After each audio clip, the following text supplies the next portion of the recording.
addressed COVID basics, food insecurity, mental health, child care, social supports, worker protection. So we've done quite a bit to really provide you with additional resources. So I'm really excited for today. We have some phenomenal presenters who've been working with us in the health equity space for some time, but they really would like to just create the foundation for the populations that you will be serving as Medicaid supporting doulas. So I really want to thank Tiffany Pertillar and Robyn Taylor for spending the time with us today and really just setting the frame for why we have the inequities that we do have in maternal and infant space. I always think it's important just to remind people of the stats. A Black baby is 3 times less likely to make it to its first birthday as a white infant, and a Black mother is 7 times more likely to experience pregnancy-related complications that may result in death than her white counterparts. So we have a lot of work to do in New Jersey, and we really see you all as part of the solutions that we can bring forward. So I will stop there, but really just encourage you to make sure you get to the sessions. We're working with our wonderful colleagues from the Rutgers ECHO team, Ashley and Kathy and Sophia and many others. But there is a way to go and listen to these sessions in your own free time. But we ask you to listen to them, to take the short survey, and to really maintain the documentation of the fact that you've taken those. Because as we move into the Medicaid system, this will be required to really make you considered a community-based doula. So thank you, 69 of you on the call. This is impressive. Thank you for joining us in today's session. And I will stop there and hand it back to our host, Elizabeth Taylor and Ashley for additional remarks. Thank you. Thank you so much, Lisa. I just also want to add that this is a communal space. This is a safe space. So we really look forward to being engaged with all of you towards the end of our presentation today. And as frontline responders, you provide emotional, physical support to mothers during, after the childbirth process. You're a crucial part of the maternal child healthcare team. Now more than ever, your presence is needed to help New Jersey improve healthcare disparities, which have only heightened during the COVID-19 pandemic. This 3-session series, and we're in 3 of 3, will assist to meet a portion of the Medicaid certification requirements, just to reiterate what Lisa was stating. It's designed for doulas. The session will have information, peer-to-peer discussions, and resources for those serving Medicaid-enrolled women. I'm gonna now turn it over to Ashley to give us some reminders and guidelines. Thank you, Liz. Good morning, everyone, and welcome to our 3rd doula session.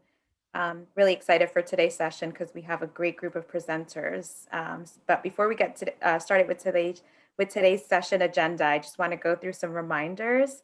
And we encourage you to attend all the sessions. We're in our 3rd session today, but if you have not attended the 1st or the 2nd session, you can visit the Rutgers Project ECHO website and review the documents and the recordings from the past 2 sessions. And then during the session today, we welcome you to bring your questions forward to the presenters. Please use your video if you're able to do so. You may ask your questions or offer your own recommendations at any time by using the chat box or unmuting yourself during the Q&A. Please keep your eyes peeled on the chat box throughout the session, since we will be sharing links to the session resources as well as the post-session survey. Given the increased usage of Zoom around the world, we want to make sure that you feel comfortable within our community. And as Liz said, this is a collaborative, safe space for our participants. So if there is anything that you see during this call that may feel inappropriate, please let us know.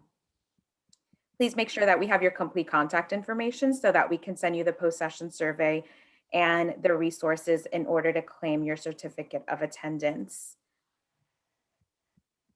Some guidelines: please remember to always stay HIPAA compliant. So please no using patient identifiers. Please stay muted when not speaking. And when you do speak, please introduce yourself first and be respectful of one another.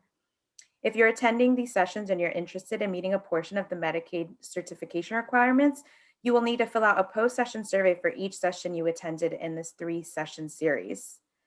And if you missed the live Doula Echo session and you're watching this at a later time and you're interested in receiving credit for the sessions viewed on the Project Echo website, please feel free to reach out to our team in order to fill out your post-session survey. Thank you. Thank you very much, Ashley.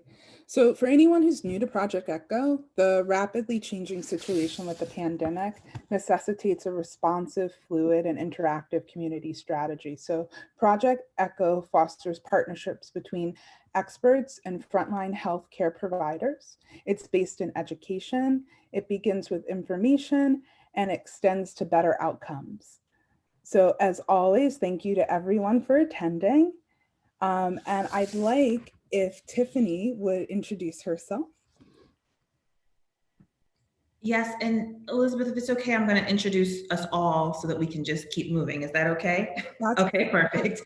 So, hi everyone. Good morning to you all. My name is Tiffany Pertillar, and I am co-founder of Epic Health Solutions. Robyn Taylor, who's going to share this 30 minutes of time with me, is my lovely friend, colleague, and co-founder as well. And she lives in Ohio, and I live in Savannah, Georgia. But we feel like we are honorary New Jersey citizens because we have been in New Jersey and have worked in New Jersey for quite some time on this very topic of maternal and child health inequities in New Jersey. And so we've been traveling around New Jersey for, well, before when people actually traveled, we came to New Jersey quite a few times and did our 2-day health equity training. And so we're giving you a very condensed version and we have 30 minutes to do it. So what that means is that our 2-day content is now condensed into 30 minutes and we're gonna do our best to get through as much of it as we can.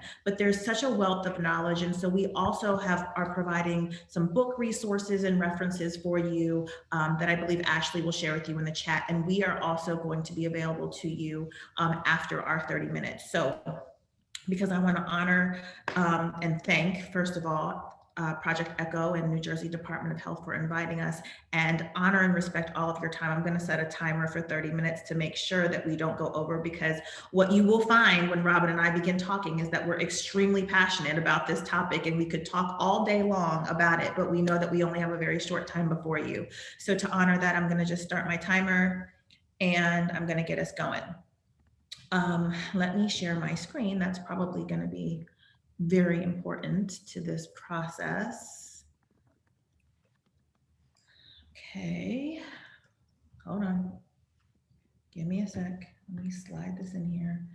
And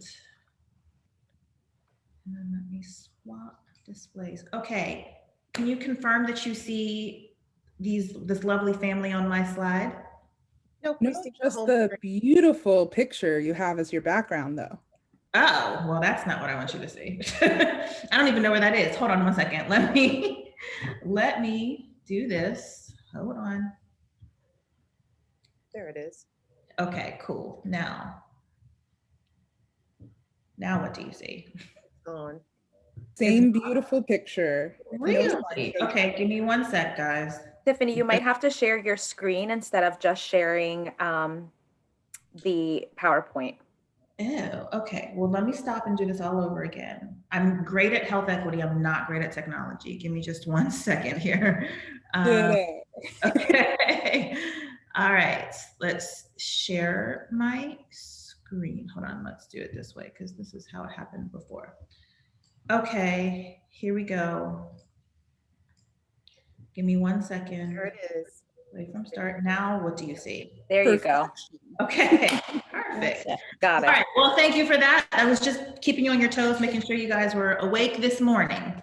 Again, my name is Tiffany Pertillar, and I am co-owner of Epic Health Solutions, and we're going to talk to you this morning about addressing infant and maternal health inequities. And there is a fierce urgency in this moment that we're going to talk about. But before we get started, we want to just simply let you know that we lead with race explicitly, but not exclusively. We recognize that race and racism, specifically racism, quite honestly, is one of the major, probably the most major determining factor of a person's health. And so therefore, we lead with that. We unapologetically lead with that. We also keep our analysis about structures and systems and not about individuals. So everything that we say, while we recognize that individuals have a role to play, we are really putting our analysis in the systems that are prevailing around us. We do not personalize critiques or place blame. And then the one and probably the most important thing on this slide is that the work we do is done with people of color. It's not done for people of color. So we are working hand in hand with people that may not look like us, but because we recognize that their experience is important and in the story. So we work with them. And in so doing, we recognize that the person is not the problem and that the system is the problem, and the systems have failed to evolve with time. And so because systems are failing, we recognize that they're failing all of us and not just communities of color. This you're going to get when you get the slide deck. We're not going to read this whole thing, but this basically is our statement as a organization, recognizing that historically structural racism and all of the things that it encompasses, public policies, institutional practices, and social norms, are pervasive and unmistakably harmful to everyone, but most acutely communities of color. And because of that, that is why we lead with race. Until we understand and get a handle on structural racism, all of the things that we're trying to do in the health realm will not be realized. So what is the fierce urgency of now? About 58 years ago, Martin Luther King Jr. walked on the Capitol, and he said this. He said that we're faced with the fact that tomorrow is today. We are confronted with the fierce urgency of now.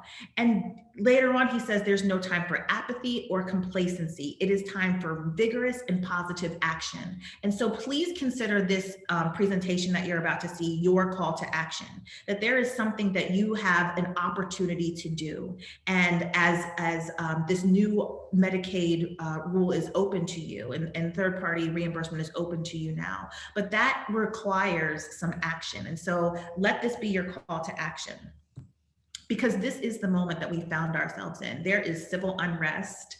There is a pandemic out here that is killing Black and brown people at a very disproportionate rate. And there are police shootings and other sorts of things that are really shining a light on the differences in our country. And it is up to us to say something when we see something. And because we see something, we have a responsibility to speak up in our personal lives and in our professional lives. So what are we going to do today? Today, we're going to explore Black infant and mortality health disparities. We're going to understand, walk through, and when I say a very brief history, it's a very brief history upon which current inequities were built. We're going to really just take a very brief look at the social factors, or the relationship between social factors and maternal and infant health. And then we're going to try to move us into some action. And that's probably the most important part. So hopefully we'll spend most of our time there. Before we get started, however, I want to just walk us through some language. Actually, Robyn's going to walk us through some language, so I'm going to turn it over to Robyn. Go ahead, Robyn. No problem. Can you go back to the last slide? I sure can. Vocabulary. Thank you. Mm-hmm. Hello, everyone. I'm happy to be here with you today to share with you. Very exciting to be here. But I have a question to ask all of you, and we're going to do what I call a waterfall chat. So my first question for you all is, and if you can answer it, because it's a very loaded question, but if you can answer this question in just a few words, can you share to me, why did you choose to become a doula? Why did you choose to become a doula? So hold off, don't put your answer in, write it in. I'm going to give you a couple minutes to write your answer into the chat box, but don't hit enter until I tell you. So go ahead and write your answer, just a few words. Give you a couple of seconds here. 5, 4, 3, 2, 1. Hit enter. Okay. My passion for birth, transitions are portals for change, supporting my community, changing the system, sacred bond between women that heals, yes, to make a difference. After having my own maternal experiences, I wanted to help others. I hear that. All right, my own first birth left me wishing for more support. And so I wanted to birth. Oh, yeah, that's awesome. Improving health and birth outcomes, love and action, love that. Support my community. Every mom who wants labor support should have a doula. I became a doula because I wanted to support mothers. Okay, great. Next slide, please. Thank you. Thank you for sharing that with me. The reason why I'm curious as to why you chose to be a doula, to be in this very special and very important role with women. I think about our head versus our heart knowledge. And I'm asking you all to consider having a perspective transformation today, which is examining your biases and actually just re-examining, why did I choose to do what I'm doing today?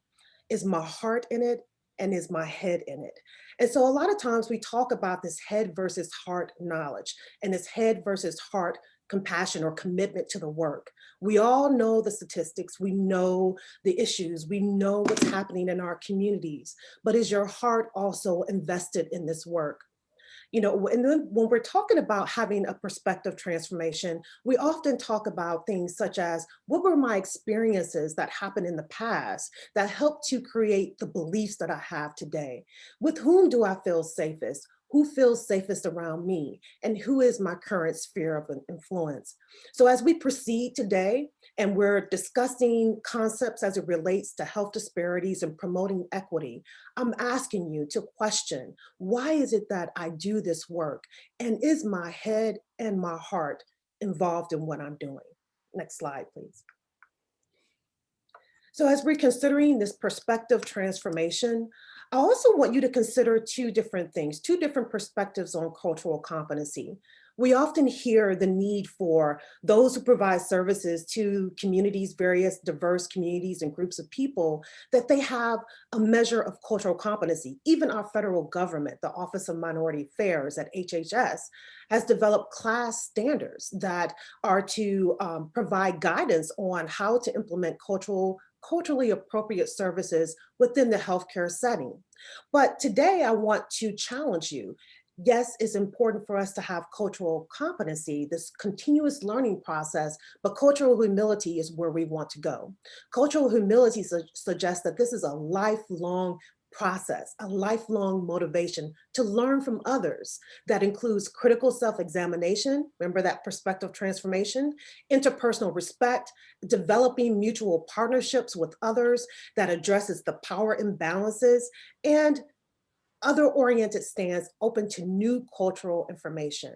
So I encourage you, as we are working to increase our territory, so to speak, of who we're working with, how we're doing this work, and how we're engaging other communities, remember that our learning opportunity continues along the life course continuum, and it does not stop. Okay, thank you. Next slide. So as we begin to talk about equity and equality, you know, growing up, I heard this word equality quite a bit. You know, we are fighting for equality. We want equality. And yes, equality is good. It is absolutely a good thing. But what we're looking for and yearning for and working towards is equity. And what is the difference between equality and equity? Well, if you look at this picture here, equity is all about meeting people where they are, not giving them what we think that they need or what we think are the solutions to issues or challenges or barriers, but meeting people where they are. So the Robert Wood Johnson Foundation came up with this wonderful illustration of equity and equality. And as you can see at the top, everyone is given the same thing. That's equal, right? Everyone is given the same exact bicycle. But if you can see here, if you pay close attention, those at the top are diverse persons. We have a person with a disability, we have a very tall man, and we have a petite person or a smaller person in stature. So the bike that was given to everyone, there's only one person that's able to benefit while others are having to adjust or just not participate in the activity of riding a bicycle. Whereas equity, again, is meeting people where they are. The person with a disability was given a bike that allows her to participate in the race. The shorter person, the person who is smaller in stature, is given a smaller bike. And the man that is very, very tall is given a larger bike so that all can participate in the race. So I ask you, are we creating equity or are we creating equality in the services that we provide? Are we meeting people where they are? So what is birth equity? Birth equity is the assurance of the conditions of optimal births for all people with a willingness to address racial and social inequalities, inequities, and sustained efforts. Tiffany. Thanks, Robyn. So the next few vocabulary that we're going to go through, I'm not going to go through them in great detail, because what I'd like for you to do is, if they're not familiar to you, is write them down and do a little bit of research on your own, because I think that's part of this journey too, is there's some self-work that we have to do.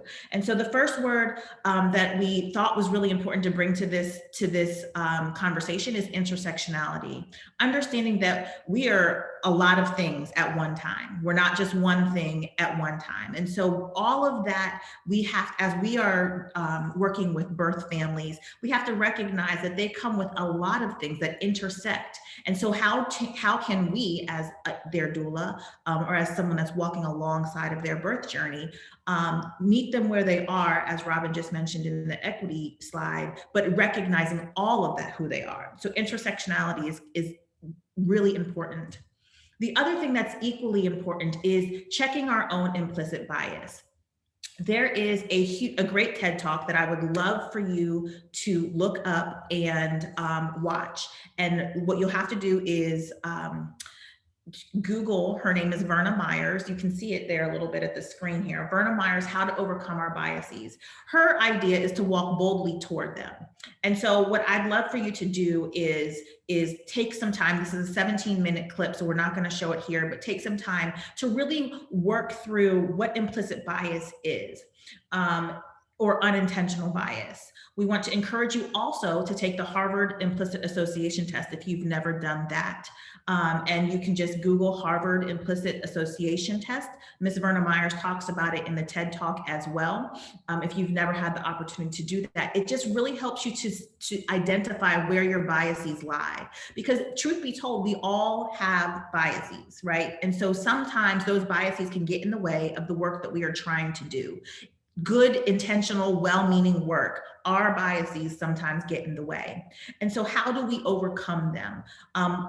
As Verna says here, we walk towards them. We look for evidence that what we believe about a person or a group of people is not correct. What are those things that are myth-bunking ideas? How can we debunk these myths?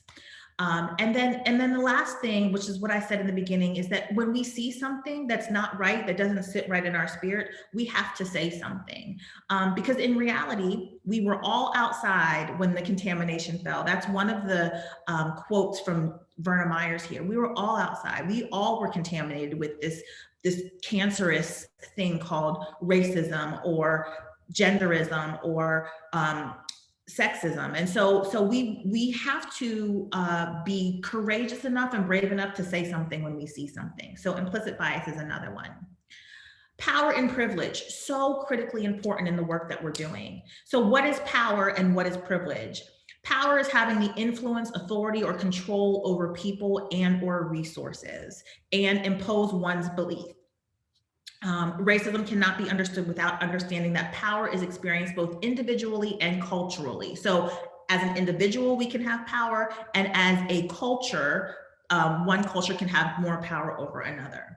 And then privilege, the unearned access to resources or social power that are only readily available to some people because of their social group membership. There's a really great article that I'm not sure that we included it on the reading list, but it's called The Invisible Knapsack of Privilege. It's by Peggy McIntosh. And if you have an opportunity to Google that, I would say do that, because many of us walk around with privileges that we don't recognize. And some of us do recognize our privilege. And I think what is important about power and privilege is that when you have privilege and power, it's neither of those things are bad. But what is really critically important is, how do we yield our power? How do we use our privilege to advance and help others that are not like us? We'll talk more about power and privilege at the end of our presentation. The last two that we want to talk about are systemic racism and anti-racism. So I talked a little bit about systemic racism, but those are the ways policies and practices advantage some populations and disadvantage others. It has happened historically over the course of our society for the last 400 years. Systemic racism has been the bedrock of our country. And so because of that, we now see a lot of individuals and organizations, especially after George Floyd's murder, Breonna Taylor's murder, there are a lot of organizations and people that are standing up and saying, I want to be an anti-racist organization, or I want to be anti-racist. And that is different than just not saying I'm not a racist. And I think that's critically important for everyone to understand, that anti-racism is the work of actively opposing racism by advocating for changes in political, economic, and social life. That is an outward profession of opposition. And so that is a little bit different. And we unfortunately don't have time to dive in deep, but Robyn and I are developing an anti-racist boot camp, and we're happy to share it with anyone once it's developed. So let's get into the numbers really quickly. I'm not going to go over these numbers in great detail, because AC Lisa mentioned to us already that Black babies are 3 times less likely to make it to their first birthday. That's really what this slide is showing, although these are 2019 numbers, and I believe new numbers are coming in for 2020 and 2021. But Black babies are 3 times less likely to make it to their first birthday. What you see on this slide are the United States numbers versus New Jersey, and that's just in total. And what you see on the right-hand side is Black moms or Black babies in the United States and Black babies in New Jersey at the bottom. So you can see that non-Hispanic Black babies in the United States we're experiencing a rate of 10.9 deaths for every 1,000 births, while in New Jersey, Black babies are dying 9.5 deaths for every 1,000 births, while non-Hispanic white babies are faring better in this area, as you can see. And we can talk through the numbers a little bit later if you choose.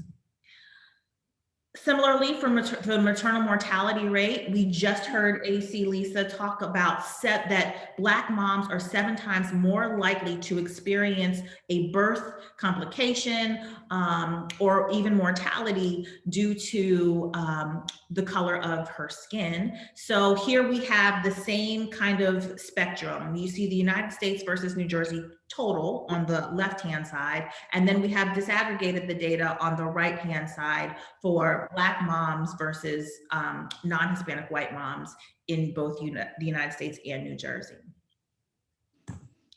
And I'll turn it over to Robyn to start to take us into a little history lesson. Sure.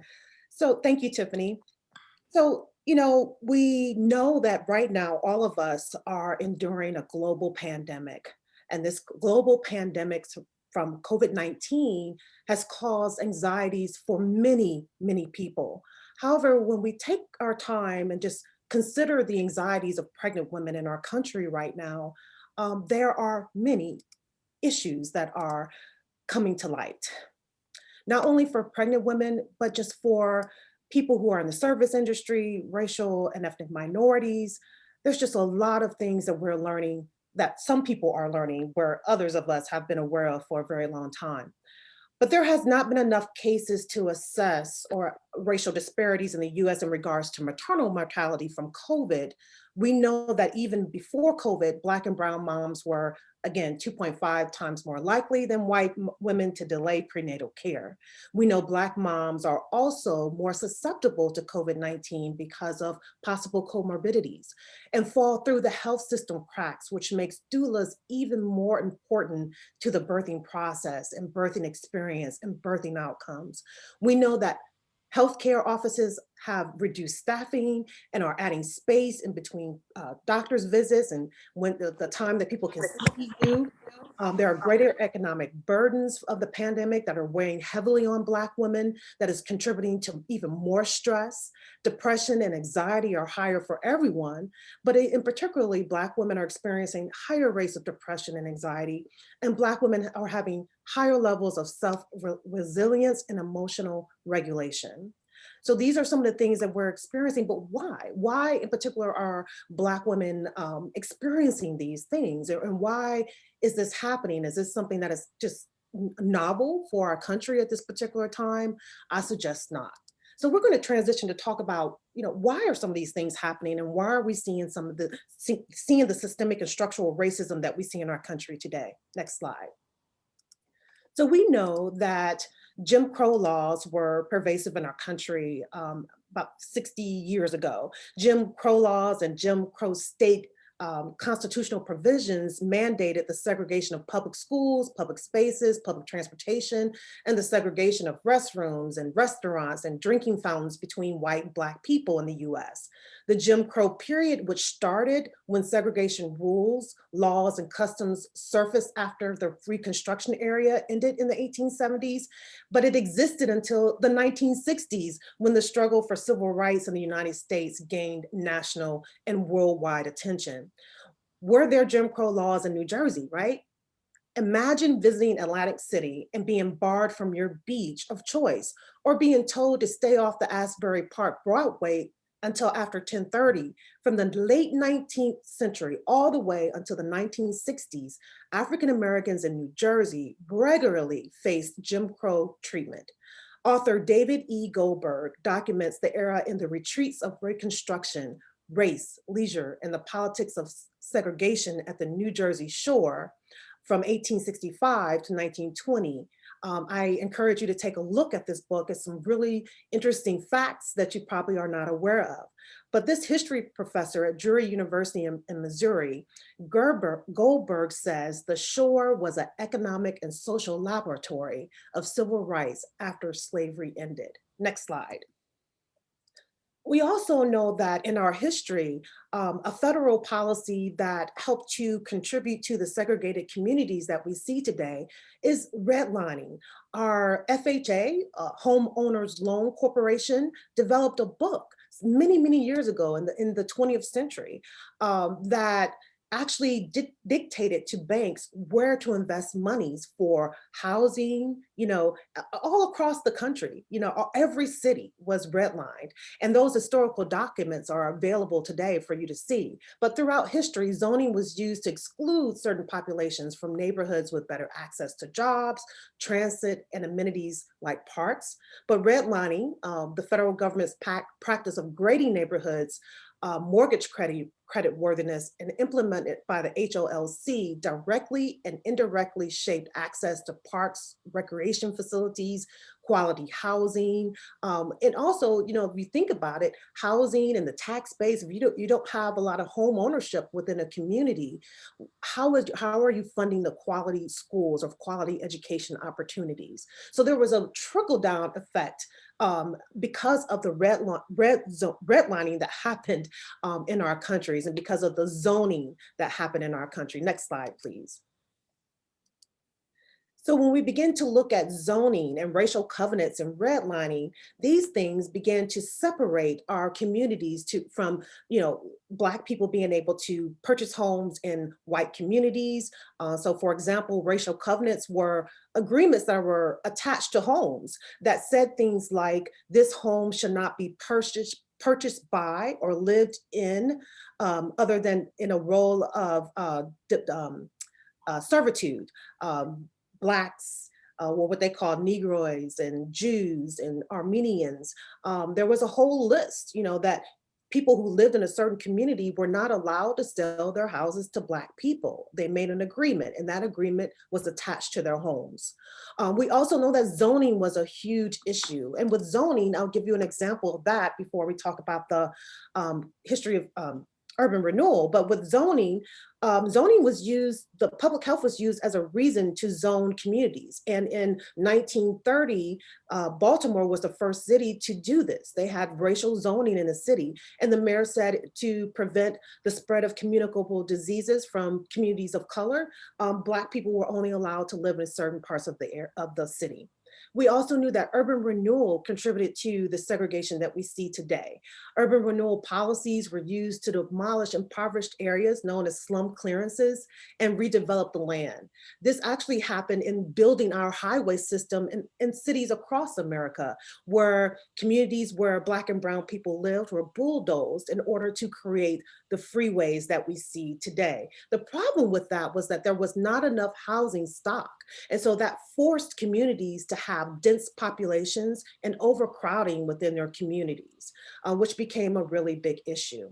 We also know that all of these historical policies, even though some have been declared unconstitutional, the impacts of those policies are still felt today. Because just as you and I know, home ownership helps you to create generational wealth. Well, we have had in our country's history decades where certain groups of people, Black and brown people, were not able to participate in the opportunity to create generational wealth through home ownership. And these are examples of systemic and structural racism that is avoidable, unjust, unfair, and that means that we can do something about it. The determinants. So let's talk about the determinants of health. We know that the determinants of health are those things that, people need to be healthy. Remember, Robert Wood Johnson says that our health begins where we live, where we learn, where we work, and where we play, right? So what happens to us over the life course of our life has an impact on our health over time. There is this thing that is called allostatic load that many researchers have been discussing and trying to find out as much as they can to be able to mitigate the impact of allostatic load. But allostatic load is when we're carrying stressors in our bodies over time, where we're in this constant cycle of a peaceful state, a trigger, then our body's response to that stressful triggering situation to, coming back down. And then next thing you know, another event or another situation. And there's this constant cycle that our bodies are going through. And then we end up carrying this stress in our bodies that can have just a adverse impact on us currently and in the future. But over the life course, as you can see, what happens to a woman over time, from the time that they're born to the time that they're growing up, their youth to adulthood to when they're an older person, these things actually impact our pregnancies. That the amount of stress I've listened to a professor and a doctor from Texas talk about her research and, the impact of stress on women, on their bodies and the ability to have healthy pregnancies as a result of stress over time in their bodies. Next slide, please. So, implicit bias, here we come back to biases and cultural competency. So, we have these things for women that, some women have negative situations or consequences or just experiences over the life course of their lives. Then when they go into the clinical setting, there are other challenges that we have to overcome, such as, the biases in the clinical setting from the provider's perception of pain. We know that historically, there have been some research to suggest that white providers feel that Black women can handle pain better than a white woman, and that our skin is thicker, which is a myth. It's not true. And then, we have doctor-patient interactions. How well does the doctor talk with their patient? Are they asking questions? Are they getting their input? Or is the doctor talking at a patient? There's differential treatment between white people and Black people in the clinical setting. There are issues around male versus female health workers. And then the comorbidities of chronic disease and mental health can become an issue that is not 100% fully explored sometimes in the clinical setting. And then the medical education for preparing our providers to work with diverse populations, the lack of that, to just really having more understanding of disparities in the social determinants of health. That is an opportunity, and that's an opportunity where people like myself and Tiffany are, really working to raise awareness of the need to incorporate additional topics in our provider. What should I say, their professional or, professional preparation to become a doctor, having more information and data as it relates to disparities, inequities, and how to actually partner with our social determinants of health folks. Next slide, please. So in doula work, I really love this quote. In doula work, it's critical to be aware of medical racism, particularly how Black women and non-binary folks and their pain are not taken seriously, often leading to deadly consequences. We need to be able to take that awareness and really go to bat for the birthing person if necessary. So I said I was going to honor your time, and we are 1 minute over our time, but our hosts have graciously said we can have 10 more minutes. So I'm going to quickly move us to action, because I think this is what we're all here for. I think a lot of the information Robyn and I shared, maybe you knew some of it and maybe you did not. And if it's new to you, we apologize for having to move so quickly through it. We really like to spend a lot of time unpacking the drivers of the health outcomes that we see in communities that we're serving. But we will share the slides, and we're happy to have any follow-up conversation.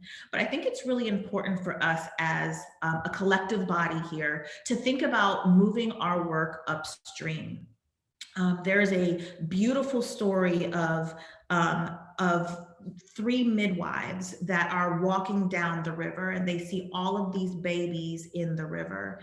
And some of them are dying and some of them are just barely hanging on. And one of the midwives begins feverishly going into the river and pulling out all of the babies one by one.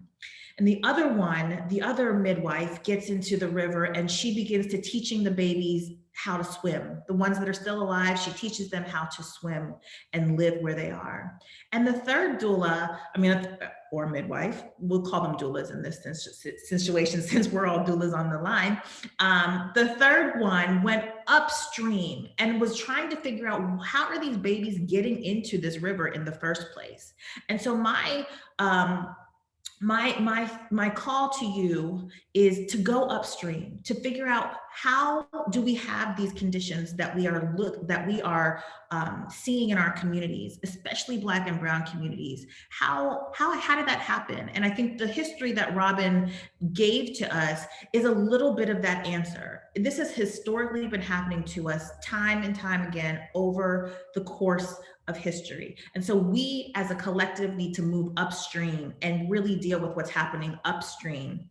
And that's classism, that's racism, that is things that deal with immigration status and gender issues and sexual orientation. How do we do those? Because we recognize when we do not put light on those places, and we just put light on the living conditions that people live in. It's important to do that. It's important for that midwife doula to get into the water and help people to swim. But it's almost more important that we figure out, why is this happening in the first place, and let's do something about it.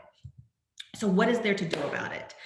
Well, social change is what's needed, right? And so there's some downstream work, there's some midstream work, and there's some upstream work. The downstream work I'm going to present to you as self. So what is it that I have to do to incite social change? That's reflection, examination, and awareness. So in a few slides, we're going to go over a few questions for you. And this is why it's really critically important for you to get this slide deck, because I want you to continuously go through those questions, because this work that social change requires is a lot of internal work. It's a lot of what Robyn said in the beginning, having a perspective transformation, working through your biases. Then there's the structures that we live in. So that's policies, practices, programs. How do we work within the structures at our organizations where we work, our professions? What does leadership look like? What does representation look like? And then there's upstream, and that's the system. How do we shift power? How do we advocate for those that we are walking through this birth journey with? How do we dismantle the systems or question them if we feel unable to dismantle? How do we just go about questioning the systems that we have all grown accustomed to being a part of? So to move upstream, as I've mentioned, we must examine background and bias. You have to really ask yourself really difficult questions and sit with the answer, because the answers can sometimes be uncomfortable, but there is not going to be any change without discomfort. And so I suggest that you sit in the discomfort. As uncomfortable as it is, find yourself a brave space like this one and ask your questions and do it in a way that is full of humility, as Robyn mentioned in the beginning of our time together. The second thing you need to do is confront history. We began that with our little history lesson. There's so much more history that we need to confront. So if you're not familiar with the history of how our communities and our neighborhoods got to be the way they are, I would say do that history lesson. It's really critically important. Question privilege, power, oppression, and guard against dominant culture thinking and center equity. Those are actually all supposed to be separate ones, but question privilege, power, and oppression is number 3. Number 4 is to guard against dominant culture thinking. Number 5 is to center equity. And number 6 is to eliminate inequities and advance equity. So what does that look like? Here are the questions. When you're questioning power, privilege, and oppression, here are just a few questions. There are more questions that you can ask yourself, but these are the few that we think are important in this work. You don't have to write these all down right now. Like I said, you're going to get the slides, but just a few to throw out there for you to think about. What role has power played in today's society? In what ways has my privilege hurt or harmed others? How can I interrupt the cycle of oppression personally and professionally? I think a critically important one is, what does yielding my power and using my privilege for the good of oppressed groups mean to me? Just some questions to think about. So I said dominant culture, and what I mean by that is a culture that normalizes whiteness. And that is what our culture has done since the beginning of our culture. The American culture has normalized whiteness. And what I'm saying to you in this moment, and the dominant culture doesn't just have to be about race. It could be a patriarchal society. That is the dominant culture. It could be heterosexism. That is the dominant culture. In this country, it could be, being a Christian. That is the dominant culture. And so whatever the dominant culture is, I'm not asking that you completely erase it. I'm asking you to check what values you have placed on it. And is that the absolute truth? Is that the only way that things can happen and get done? And so you'll see here that I have put on the left-hand side what dominant workplace cultures do and don't do, and then some questions for you to think about. What would it look like, or what would need to change if we use justice and fairness as the standards by which we make decisions? Would anything change? Would that change the way we do our work? Would that change the way we interact with our friends? Would that change the way we interact with our birthing families? So just some questions to think about. And then, what does it mean to center equity? So we understand that equity is the foundation for health, and therefore we recognize that systemic inequities have created very different lived experiences in communities across the country. So centering equity requires us to do all of the things we've been leading up to in this presentation. And that is that we acknowledge history, that we challenge ourselves and our beliefs and our thought processes, that we begin to deconstruct the ideologies that we have grown up with and grown accustomed to for the last however long you've been on this earth, that we begin to question and dismantle the systems that we just have gone along with status quo. And then we hold ourselves accountable to the commitment that we've made to this work. That is what centering equity means for us.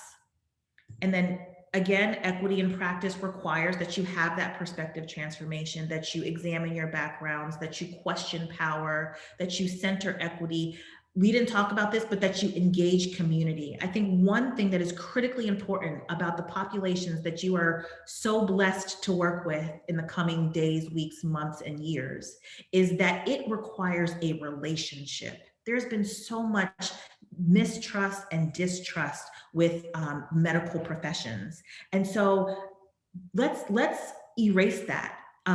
Let's erase that narrative and let's engage our community in relationship. That's what it's going to require. Talking to people you might not have talked to before, knowing people you might not have known before, engaging in authentic dialogue to gain understanding. And so we hope that you'll be able to do that as you begin to work with Medicaid families. And then the last thing is guard against dominant culture. And we've talked about that, but our presentation is over for now, but Robyn and I are so available to you. So our emails are here on the screen. You can catch us on any social media platform as well. And we thank you and thank you again for your time. Thank you. Robyn and Tiffany, just blessings. I'm sure all of you agree. I see so many head nods happening right now. So we'll get back to any questions and answers right after my presentation. So hi everyone, I'm Elizabeth Taylor.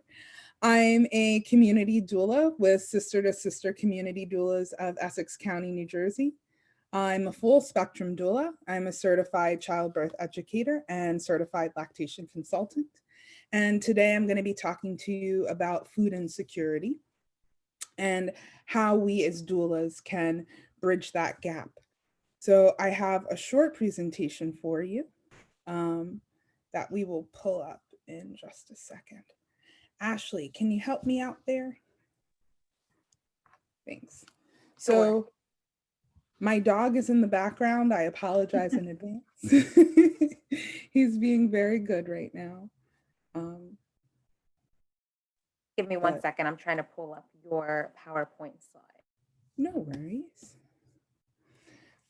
But again, Robyn and Tiffany, that was completely outstanding. I'm sure I speak for a lot of us when I say that was a blessing to my soul. Like seriously, that was just amazing. So thank you again.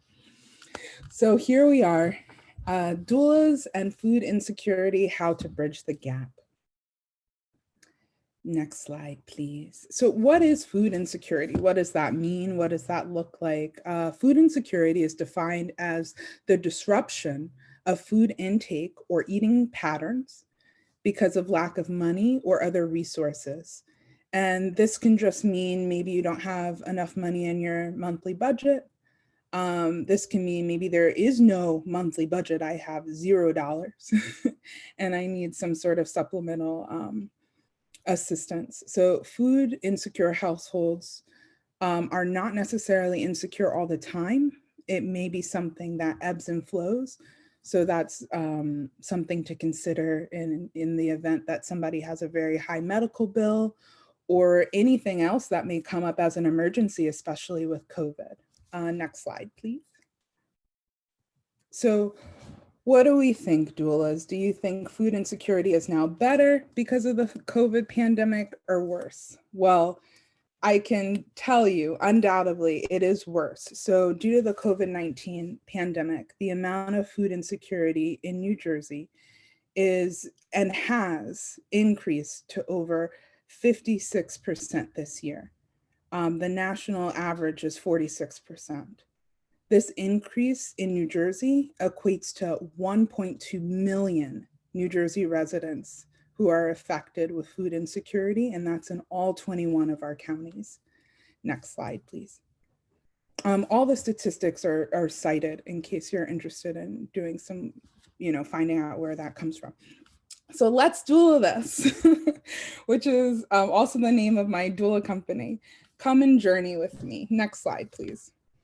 The birthing persons that we service in New Jersey are so diverse. Is it a single birthing mom? Is it a family, a large family? Is it a transgender person? Whatever. We service so many different diverse people. And I feel like our call to service requires us to meet them where they are, as Tiffany and Robyn have stated. Next slide.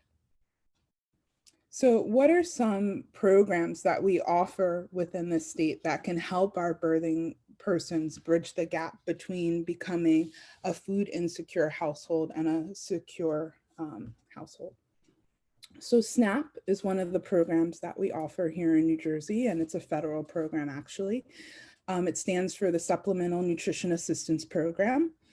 And basically what this is our birthing persons can apply at njsnap.gov for an allotment of food that comes onto a card, and the allotment is based on the household size.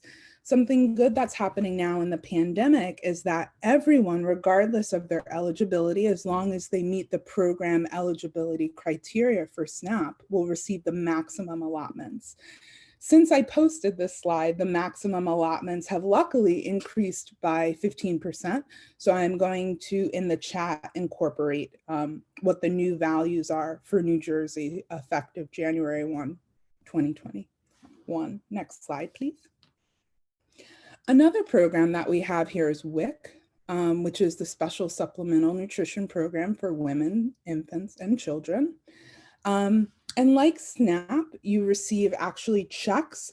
And if you can believe it, ladies and gentlemen, we are going to have WIC come on a card. So it's not going to just be a check. So in the near future, it will be a card like you have a food stamp card. But I digress. So WIC is a program where very similarly, they can go online and actually locate a local WIC office. It's something that you would have to go in office for or schedule a telephone interview for. And when you qualify, there's a list of WIC approved foods that are, birthing persons can access. They would go to the grocery store and be able to purchase those foods. Next slide, please. And then there's the meal support program, which is built into a lot of the schools that we have here. And basically what that is it's either breakfast or lunch or both that is provided by the school. It's generally for low to moderate income families. So there is an income restriction to qualify for the program. But what it does is it secures meals for students to know that they are at least going to have breakfast that day or lunch that day or both. Next slide, please. So what are some of the benefits of the SNAP program? One, it helps promote self-sufficiency. It's one less thing that you have to worry about. If you qualify, you know that every month you're going to have a monthly stipend. It also gives you the power of choice because unlike the other programs, whatever food is in the grocery store, and yes, there are some slight exceptions with hot food, which is voted on whether they allow hot food and not. So sometimes that does change. But for the most part, you go into the grocery store and you can choose whichever food that meets your family's dietary restrictions or needs or your own for pregnancy. And then again, right now, everyone's receiving the maximum amount that they could possibly receive, which is great. Next slide, please. WIC, same thing. It's a little bit more restrictive than food stamps, right? Because there are only certain things on the WIC approved food list. So you can get milk, but it may not be every single brand of milk out there. And you can get eggs, but again, not every single brand of eggs. It's also a monthly stipend. And it has been proven to improve birth outcomes, diet-related outcomes, meaning like preeclampsia or, oh my goodness, now I'm forgetting. But other pregnancy-related issues that can be improved through proper nutrition and diet. It also has been proven to help with cognitive development in the fetus and in your pregnancy with your child. Next slide, please. And then the school meal benefits to this program are 5 days a week. Your child knows that they're going to get a meal. It has increased the attendance of school because, you know, like at the very least, I'm going to go to school so I can get something to eat and I know where I'm getting it from and I know that it's going to be consistent. And it's been proven that the obesity rates have decreased, although I know this can be debated, but for the most part, most of the research indicates that that is true. Next slide. So one thing I want to keep in mind is that I think all of these are excellent programs. I think that this is something that we can introduce to our birthing persons as possible solutions, but I don't want us to be jaded in thinking that it's the one-stop shop. Here's a program, have a nice day, I solved everything. There are some shortcomings to each of the various programs. Next slide, please. So what are my recommendations of the shortcomings and what are the shortcomings? That would be that we should look at this from a holistic point of view. Next slide, please. So with SNAP, yes, you have a monthly allotment that you're getting, you know, and you know that that's going to be consistent and that's something you can rely on, but is that enough? So right now, the maximum SNAP allotment for a household size of 1 is $234. Let's be realistic. Just on a normal day in our normal lives, can we go over $234 for ourselves in a monthly budget? Absolutely. Can we stay within that? And can we have sufficient nutrition in a month? Yes, that's also true, but I think that takes some creativity. So some of my recommendations are creating a diet plan with the birthing persons that you serve that are both during their pregnancy and postpartum, like how that's going to change. I also recommend just researching nutrition. Maybe taking a nutrition course would be great. But being able to offer creative solutions like making lentil soup, which is really high in protein, it's got folic acid in there, it's very inexpensive, and it's something that will last a long time. It's something that they can grab and go and heat up. I think that it's a really versatile option. So being able to take a nutrition course and being able to offer solutions based upon that can really help our birthing persons. Finding out what you don't know, right? So you don't know what you don't know. So just being an active listener in, hey, I've offered you the SNAP program.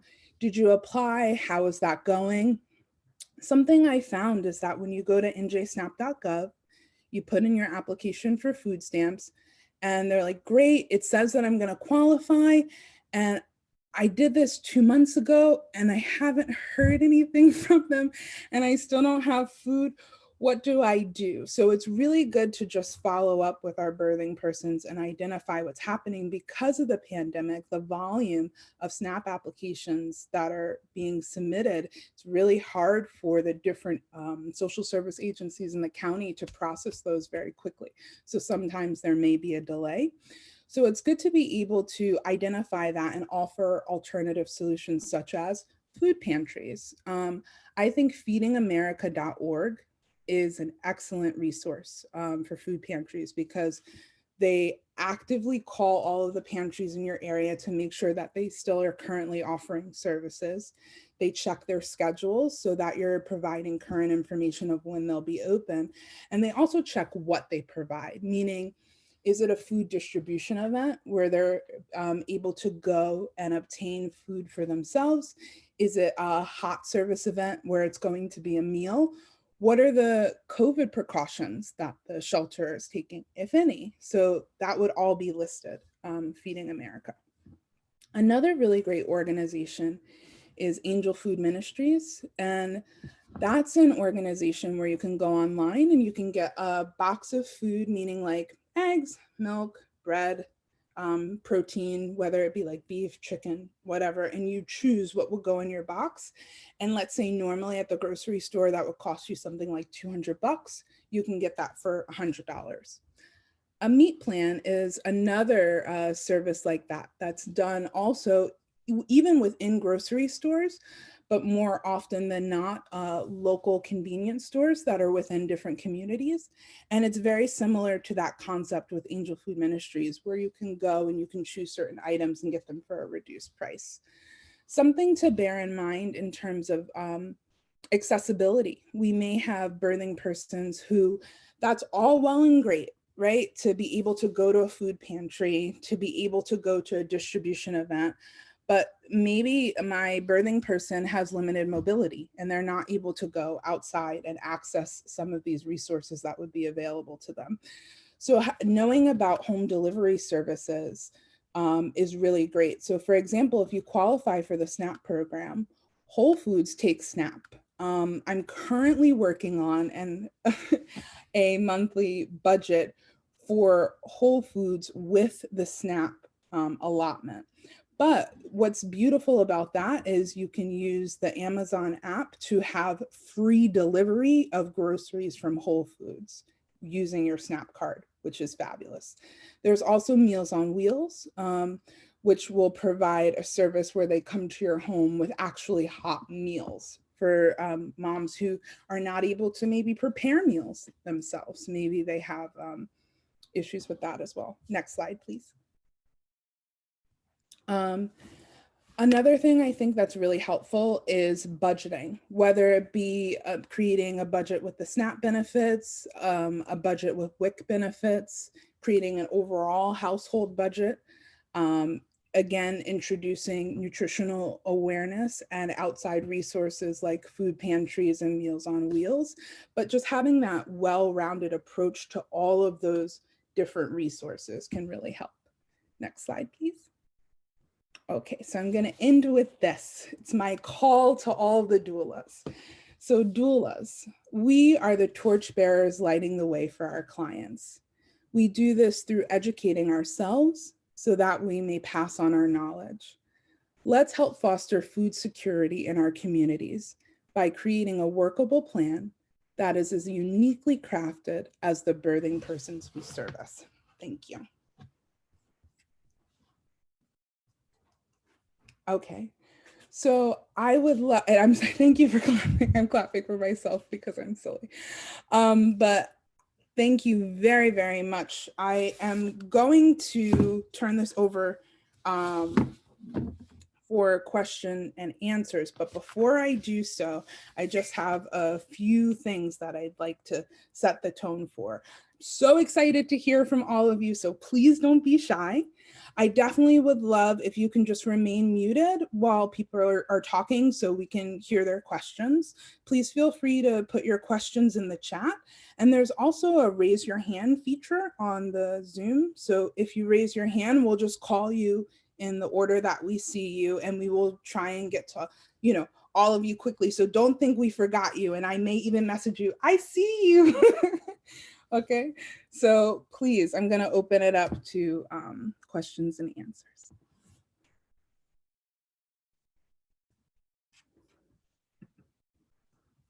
Let's see. So I'll kick it off. Let me go first. I'm not a doula. But I really enjoyed the presentation. So thank you, Tiffany, Robyn, and Elizabeth.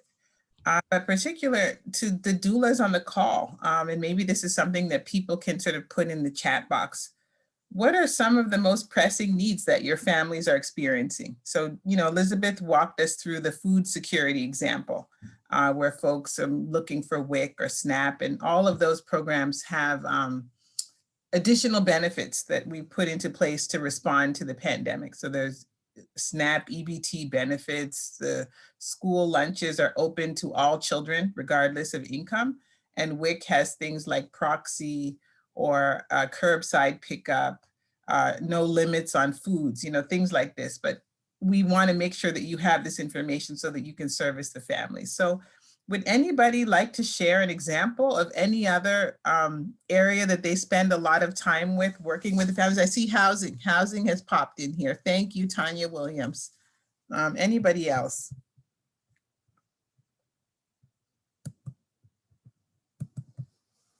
I'll just call on Rachel. Hello.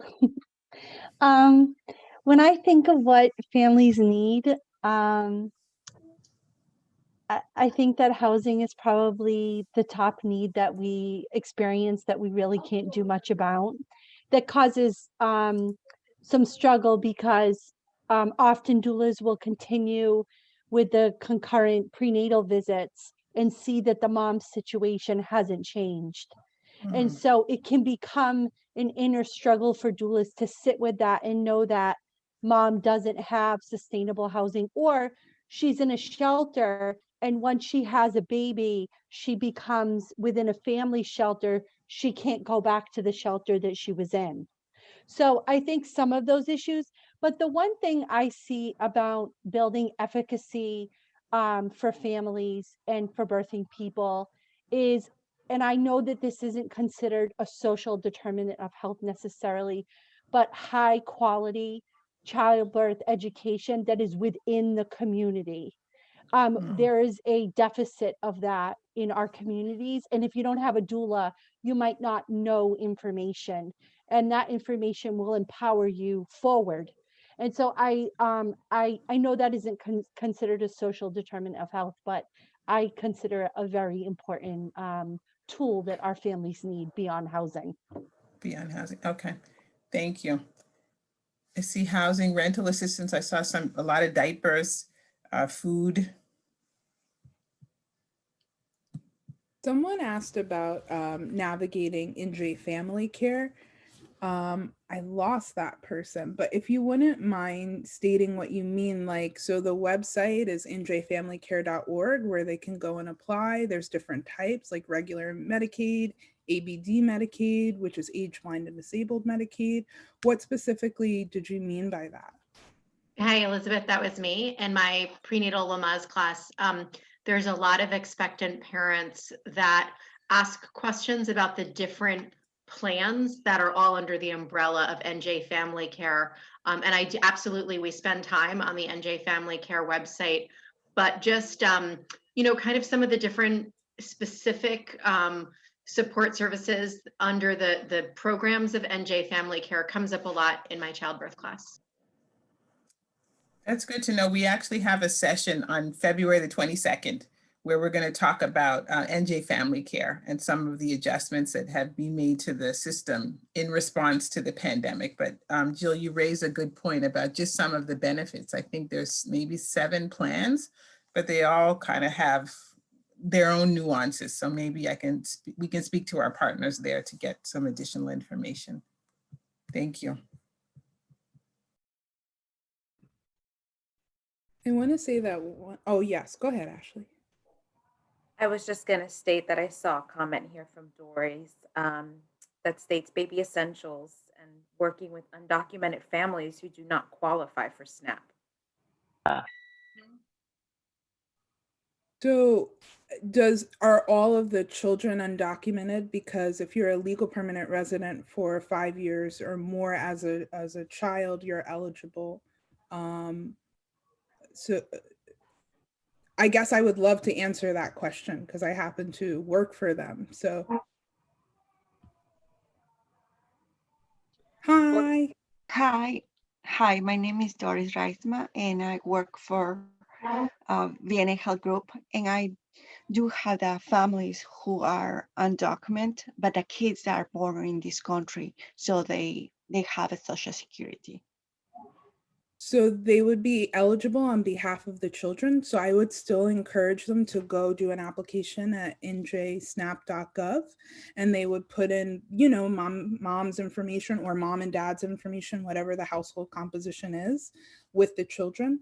And we would determine the eligibility based on a household size of 2, which would be the eligible children. So they would still qualify for SNAP benefits. And then this is a great example of they have a household size of 4, but they're only going to qualify for the allotment or the monthly amount for 2. So how can we also provide some additional resources to supplement what they don't have or what may not be enough? What about in the case when the mom is undocumented and she's pregnant? Completely undocumented. So she herself would not qualify until the baby is born. So in this case, we would be offering outside resources like feedingamerica.org would be accessible to her. I guess it would depend on her household income if she could afford something like Angel Food Ministries, where it would be a reduced price for food, things like that. Feedingamerica.org is free. So I would just have to assess like what her needs are, if she's able to qualify for a program where she could pay for reduced food, or if we need to offer her more free resources. Great, thank you very much for your help. Marie Kinsella made a good point in the chat that she does qualify for WIC because they don't ask for immigration status. So there is some support for a birthing person through WIC. Thank you. Hi, this is Loriana again. I'm from Office for Children in Bergen County. And this is like a heartbreaking to hear all this, what we're talking about. On that matter, New Jersey is one of the states, one of the few states in America that is giving a driver's license to the undocumented people. Remember, we cannot talk about aliens anymore, and we had to treat people as a human now. And talking about what we hear in this meeting, we had to start like using more the inclusive word instead of using the racism word. And maybe we can share a different feeling to the humanity. And maybe we can understand why we are here on the earth. So in that matter, maybe we can advocate trying to get equal treatment to every human being, especially because the people that are here that doesn't have the American document, remember that they pay the same taxes, the same fees that we pay as an American. So when I was advocating for the driver license in New Jersey in front of the assembly, I believe that they don't understand about what the immigration status means. Yeah, they don't have the American document, but yet everywhere they go, they paying the same fees and taxes that we are paying. So they was asking how the license fees gonna be paid because they have applied less fees for them to pay when they was having the driver license that we are paying. Okay, I'm gonna give this information to you guys. Maybe we can do something for them.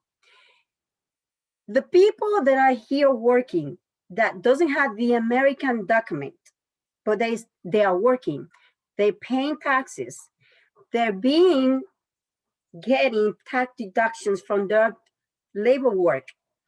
Guess what? The taxes that return that we receive as an American, they do not receive it. So they have paid more, contribute more to the economy in America than what we are. Because we have more in return than what they have. Therefore, in this situation, we should have somehow, some way, how to get back to them in this crisis. So instead to say, because they don't have a document, we have to find a way to say, yes, you're embraced in this moment and say, this is what we got for you. We should find a way to give back to them what they cannot receive in a normal time. And when I did this speech at the assembly, I believe that the open mind and the people who was against it become to turn back in pro to it. And that's how we get the driver license to the people who are not documented, for them to be able to drive to work, to drive to school for their children, to be a better lifestyle. So we should do that back to think about how we can do this to embrace these people, to be less humiliating them.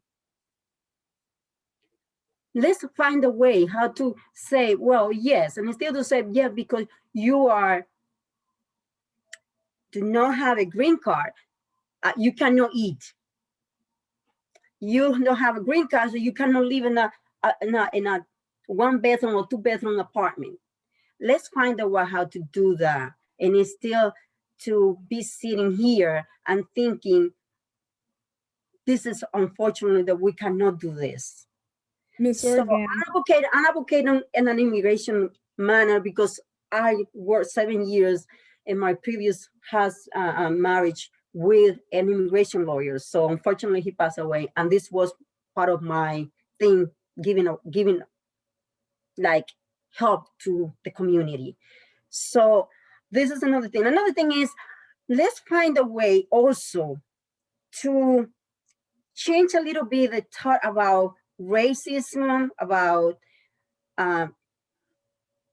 wherever we're coming from, and let's find a way to say, use the resiliences, the love that God say that we're supposed to give to each other and give to each other, and use the word of inclusively.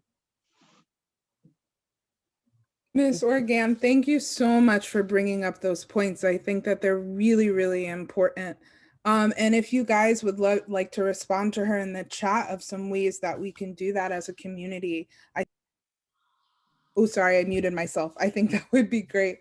Brandy Woodson, I see you have your hand up.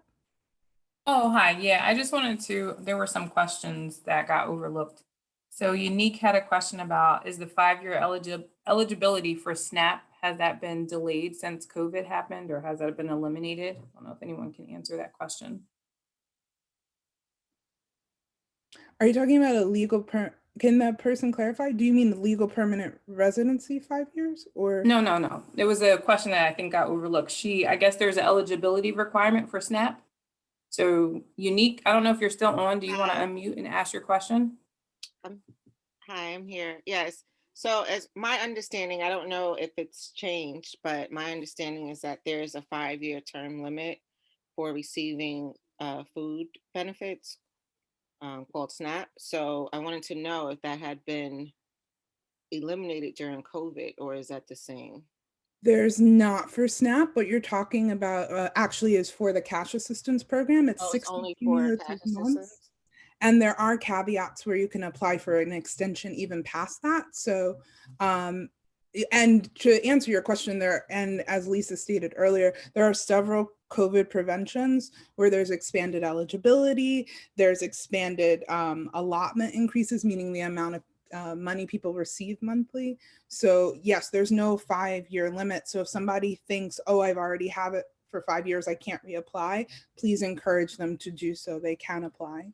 Okay, so there's no lifetime expiration on food stamps? Not for SNAP, no. Okay, thank you. All right, I believe Talea had a question too. How do we get dads involved in the process? I don't know if Talea, you want to unmute if you're on.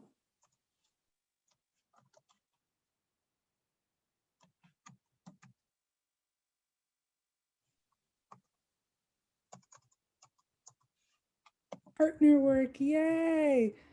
Do you mean in the birthing process? Do you mean in I would love to hear more from you, Talea, but I think doulas do that well in terms of incorporating dads throughout the entire pregnancy journey. And I think that's a discussion that we have with the mom and the birthing person and their partner. How do you want your partner to be included? Does your partner annoy you? So you only want like massages and not verbal communication. So I think that answer is catered towards each particular person and their partner, how we can best service them. But I think that that's something that doulas should be mindful of, is making sure that no one's excluded. It's a very holistic experience throughout the entire process. I hope that answered your question. I see a comment from Genesis in there as well about being a new doula and connecting with doulas in maybe the North Jersey area.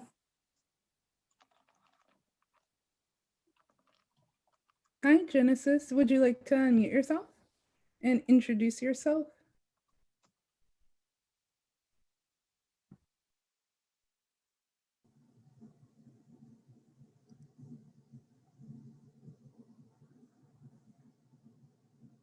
Hi everyone, my name is Genesis.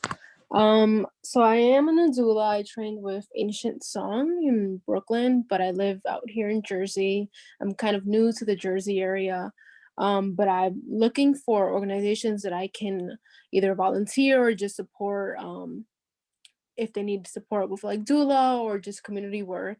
It's been a little difficult finding it.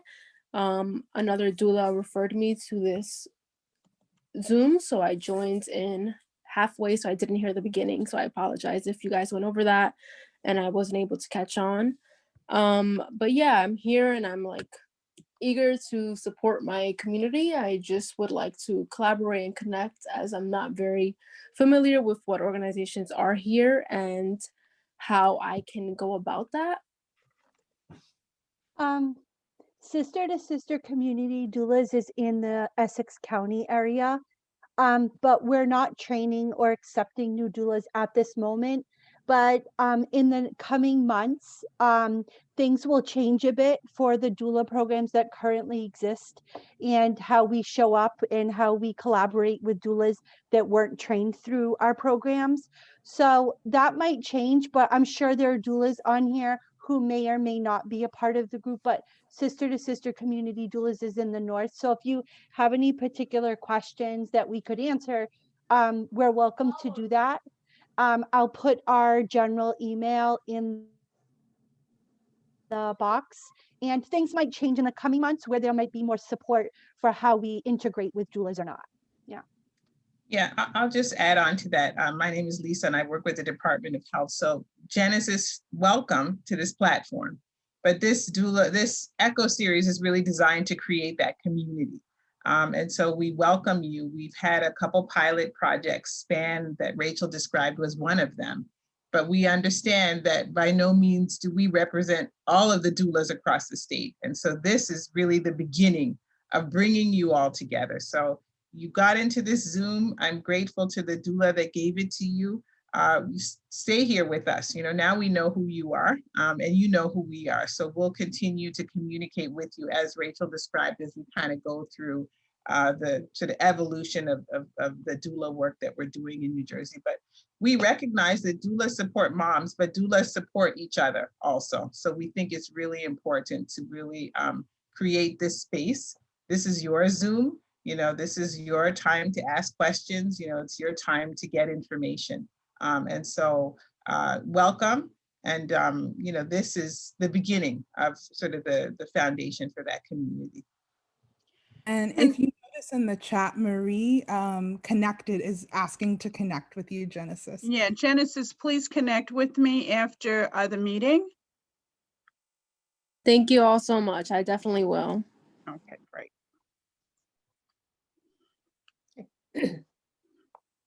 Oh, great. Oh, that's so loving. I love all the responses. You guys are so fabulous. I also recommend Facebook groups. You can just input like doulas of North Jersey and things like that. It's a great way to meet a lot of us. I'm a part of different doula groups. So thank you. Any additional questions? Because we're running to the end of our meeting and I'm going to turn it over to Ashley.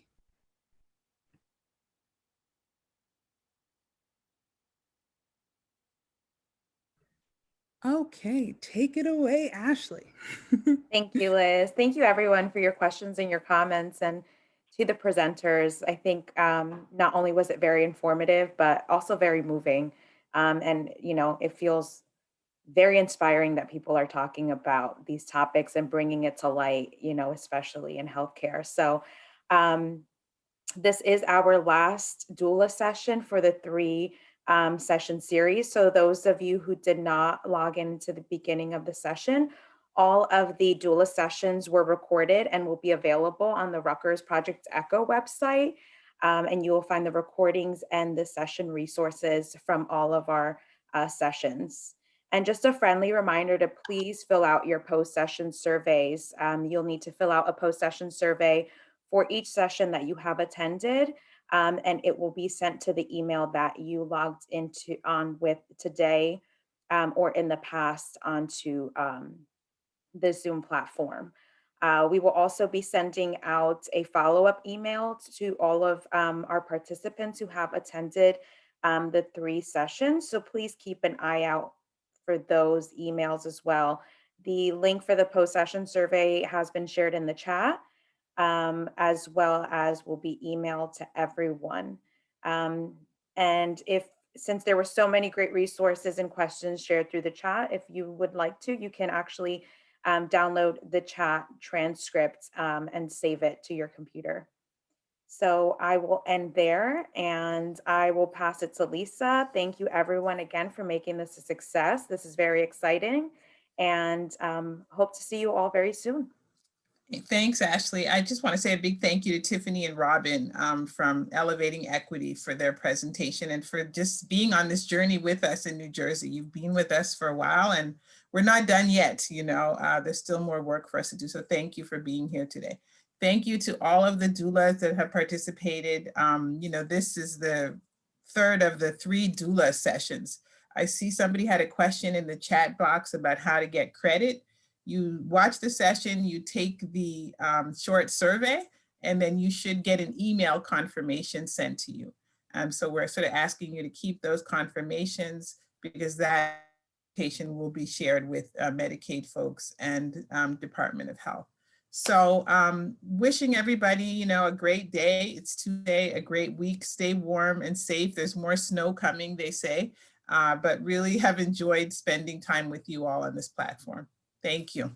Lisa, I also wanted to add before we closed out, we will be following up with all of the participants once we close out the series and download the reports from our surveys. So please, please, please be reminded to fill out those surveys. They don't take any more than 5 minutes. So please take the time to do so. Again, thank you, everyone. Thank you.